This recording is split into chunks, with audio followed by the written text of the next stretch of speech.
Okay, so over the last couple of days, we've been talking about finding percents of a number, finding the whole when given the percent. We've looked at a couple different ways that people do that. We've looked at some different strategies. I'm going to use these mini ratio tables today and just to offer you another option for finding percents. It's a consistent way that will work every time. So it is something that you might want to utilize when you're solving these problems. I noticed in our assignments we're still struggling a little bit, so I thought this might help. It's always good to identify this right here is our part on top and the whole always goes on the bottom. Okay, and I think we saw already that we put our percent over here and percent is always out of 100. Okay, so those are some things that are consistent every time. Part over whole. Remember that our percent is part of 100. So that just helps to keep it consistent. Okay, the first one we're going to look at is what is 70%. I'll write that here. What is 70% of 580? Okay. So I need to identify what's my part, what's my whole. I know that my 70 here is my percent. So we're going to put that over 100. And we want to know what 70% is of this whole 580. So we're going to put the whole on the bottom with the 100. Okay. Now I'm going to turn this into what we call a proportion. So that way we have, this should be equivalent here by the end. So x over 580 is equal to 70 over 100. Okay. And one way that that will always work with this is by looking at cross products.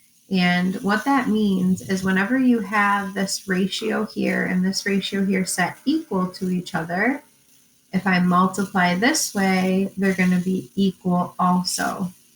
So if I use my calculator, which with big numbers we should, and I say 580 times 70, I know you could probably do that out on your own, but just to save some time, 580 times 70 is 40,600, and that equals 100 times x, which is just 100x.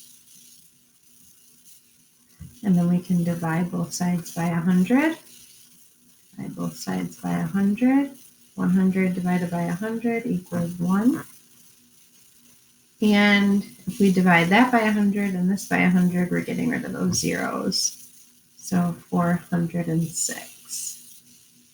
Which, if we look at our original problem, we have 580, and I want part of that, 70% of 580, which it makes sense that our answer is going to be less than what we started with, because we just want part of what we're starting with. Okay. For the next one here, we're going to do, again, part over whole. So go ahead and start your table like this. We know that our percent goes here over 100. And this one says, what is 275%? Make sure you're doing this in your math notebook, of 4. I notice a couple of things before I get started here. I notice that my percent is bigger than 100%. I'm still going to put it over here, but I notice that it's bigger than 100%, which means I need a number when I get my answer that's going to be bigger than 4. My 4 is going to go here. That's my whole. That's my what I'm starting with, and I want 275% of that. So more than double my answer should be. The number I don't know is my variable, or my x. So I'm going to turn that into, what's that word again? Proportion. So we have a ratio here and a ratio there. And remember, our cross products are equal. So 100 times x is 100x. And then 275 times 4 is 1100.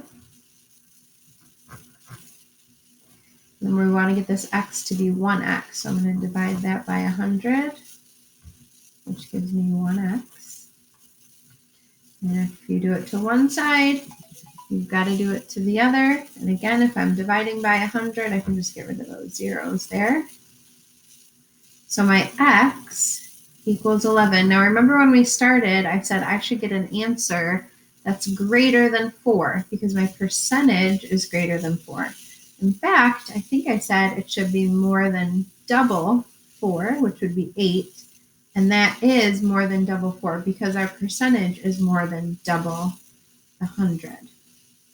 Okay, hopefully that makes sense. Make sure you have that in your math notebook. We're going to go ahead and go on to a couple others. This one's actually going to look a little bit different. Okay.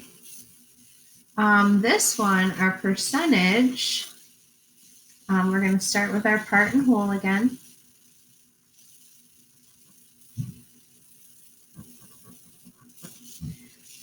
This one says, what is 55 hundredths of a percent? So this is a percent less than 1% of 220. Now, even though it looks a little different, our process does not change. So we still have our 100 here. We still put our percent here. Even though it's less than 1, we're still going to keep it just like it is as a percent. We're looking for part of this whole, so 220, and we want to know what part of that whole is. I'm going to go ahead and write that out as a proportion here. And then I'm going to look at my cross products. So I have 100 times x, and I'm going to multiply that. 220 times 55 hundredths. And when I do that, I get 121. And then to get this x by itself, remember we divide by 100. 100 divided by 100 is 1. And whatever we do to one, we have to do to the other. Now I know that when I divide by 100, I'm just moving my decimal 2 places. So that leaves me with 121. So 1 and 21 hundredths. Okay, which makes sense that it's going to be a very small fraction because this is a very small amount. So it makes sense that our answer would be right around 1. All right. Moving on from that, we've got one more of these. We are going to find what is some different numbers here. 76% of 122. Okay, again, part over whole. And this is going to be for every problem, part over whole.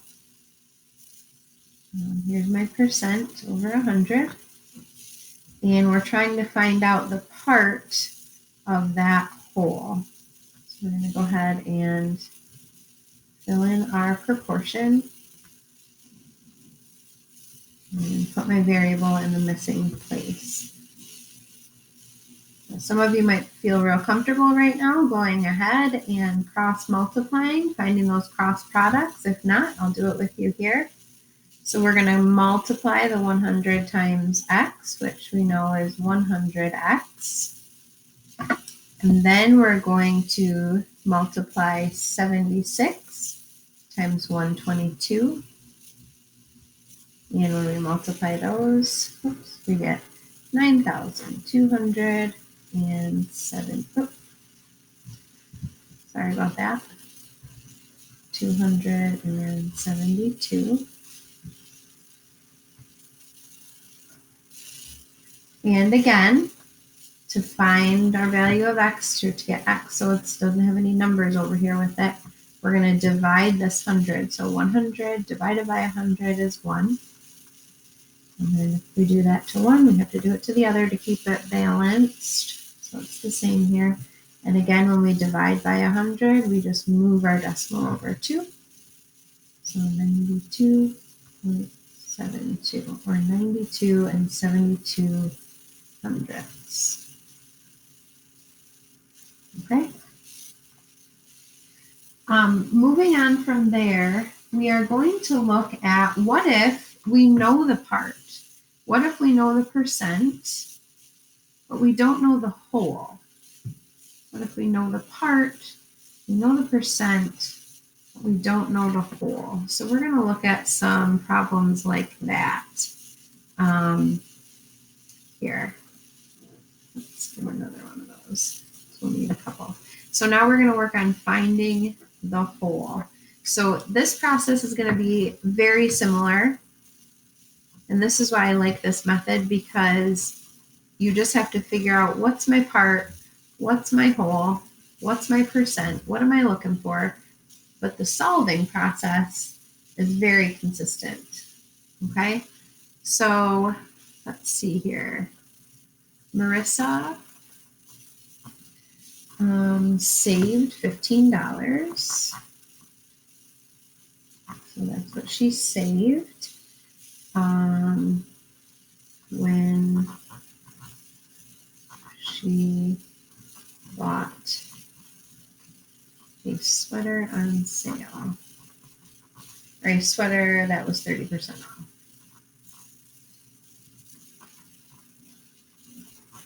So this one, we've got our percent is 30. So that's the part. That was her discount, was 30. Now what it told us is that she saved $15. That's the amount, that's the part that she saved. So that's going to go here with our part. And then the whole is what we don't know. So it's just flipped, but the process is going to be the same. Okay, these are still equivalent fractions. Now, if you're looking at this and I'm saying, okay, if I divide this by 2, I notice that 15 is half of 30. If I divide 30 by 2, I'm going to get 15, which means if I divide 100 by 2, and I just notice x should be 50. I just noticed that. So I'm still going to do my cross products just to show you that it works out the same no matter how you do it. But some of you may have seen that, and by all means, if you find a better way, always do the better way. Whatever way is easiest for you. Okay, so let's do cross product. So this time we've got 30 times x, so that's 30x. We've got 100 times 15, which anytime we multiply by 100, we just add those 2 zeros. Okay. To get this x, so it's a 1x, I have to divide by 30, so that's 1x. And divide that. I know I can divide by 10 there and reduce. 150 divided by 3 equals 50. So the original cost of the sweater is $50. And remember, when we're writing money, the dollar sign goes in front. The original cost is $50 for that sweater. Okay. We're going to go ahead and do another problem without the story necessarily, but we're just going to look at what is, or we'll say 12 is 20% of what number? Okay. So again, always, we have part over whole. I know my percent is over 100. In this case, my percent is 20. And I'm going to go ahead and make my proportion here. Now 12 is 20%. 12 is my part. Okay, so 12 is part of the whole. We don't know what the whole is. So I'm going to go ahead and do cross products here. And 12 times 100 is just 1200. And then in order to get this x, so it's on its own, we're going to divide by 20. So that's 1x. That's what we're looking for. Divide that by 20. I can reduce by 10. 120 divided by 2 is going to be 60. So we look at our response here. This part is smaller. This part is smaller than the whole. That part's smaller than the whole. So that makes sense. If I would have gotten a number like 3 or 4, that wouldn't have made sense. And that means that I probably multiplied wrong or did something incorrectly. Okay. And let's see, we'll do one more here. So we'll do 110 is 55% of what number? Okay. And same as every single time, we're going to get this whole thing set up. Part, whole. My 100 goes here. If I know my percent, which I do, I'm going to put that right over 100. Now 110 is my part. 110 is the 55%. So that goes with the part. And then I'm going to go ahead and write out my ratios. There we go. And then we're going to do, and actually if you see it again, there's a nice easy one for us. 55 times 2 gives me 110. 100 times 2, my answer should be 200. Let's do cross products just to make sure that we get the same thing. So we've got 55 times x is 55x. And 100 times 110, again, anything by 100, we're just adding zeros. So we're going to divide by that 55, so we get 1x. Okay.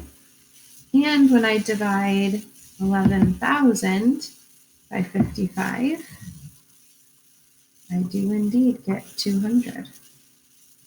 So that one worked out. Okay.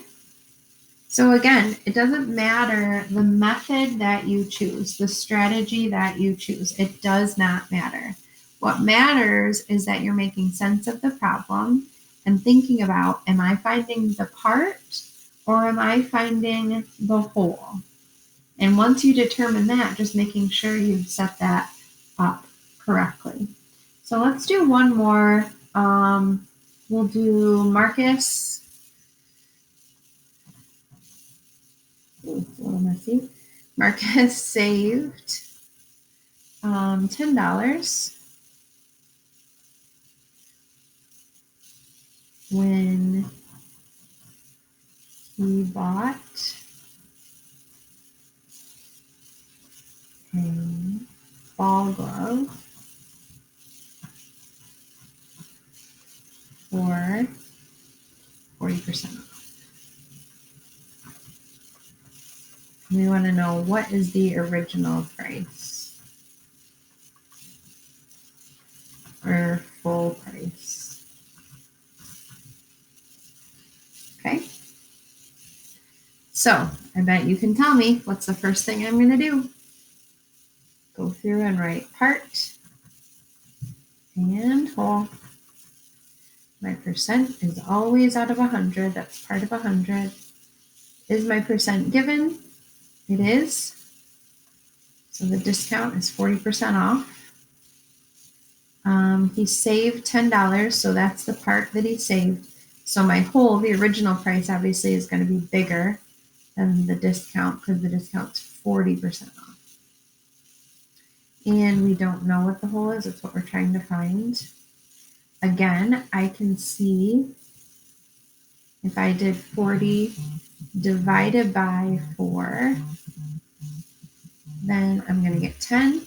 So I should be able to do 100 divided by 4 and get my answer, which would be 25. But I'm going to go ahead and do cross products anyways and just make sure, just so you can see both ways. 40 times x is 40x. And 100 times 10 is 1,000.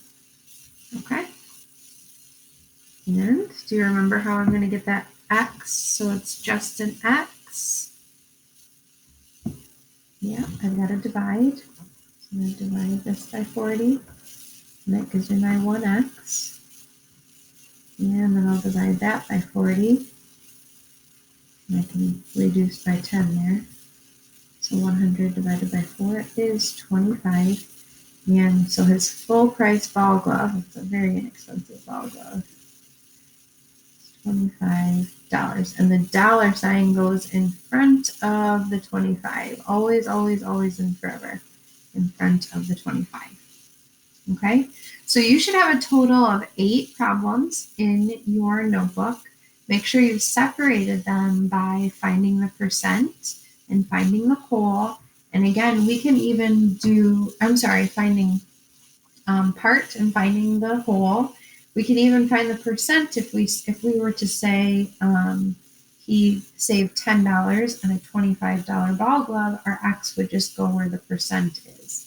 So these ratio tables work every single time. You just have to pay attention to where am I going to put my missing variable. Make sure you have this in your notebook for your homework.